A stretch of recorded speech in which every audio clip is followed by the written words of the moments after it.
فرمایا کہ من جاء بالحسنہ فلہ عشر امثالہا ومن جاء بالسیئہ فلا یجزا الا مثلہا وہم لا یظلمون۔ جو شخص ایک نیکی لے کر آئے گا، ہم ایک نیکی کے بدلے میں اس کو عشر امثالہا 10 گنا اجر بڑھا کے عطا فرمائیں گے۔ ومن جاء بالسیئہ، اور جو ایک گناہ کے ساتھ آئے گا، فلا یجزا الا مثلہا، ہم اس کا عذاب اسی کے بقدر اسے دیں گے، عذاب زیادہ نہیں ہوگا، اجر زیادہ ہوگا۔ یہ ہماری عطا اور یہ ہماری محبت ہے۔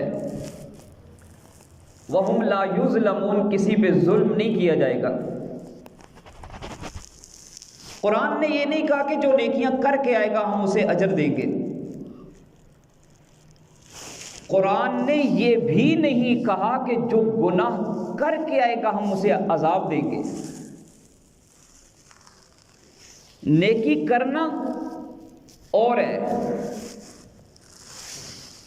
نیکی کو لے کر جانا، من جاء بالحسنہ، جو نیکی لے کر آئے گا،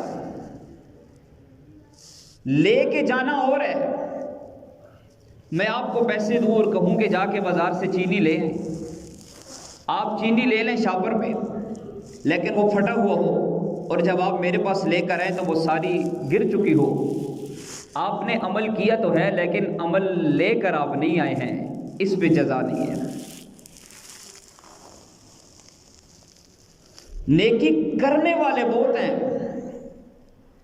نیکی کی حفاظت کرنا، نیکی کو خوبصورت انداز سے کرنا، پھر اس نیکی کو لے کر قبر تک جانا، اس کے متعلق اللہ نے فرمایا کہ من جاء بالحسنہ، جو نیکی ایک نیکی لے کر آئے گا ہم اسے 10 گنا اجر عطا کریں گے۔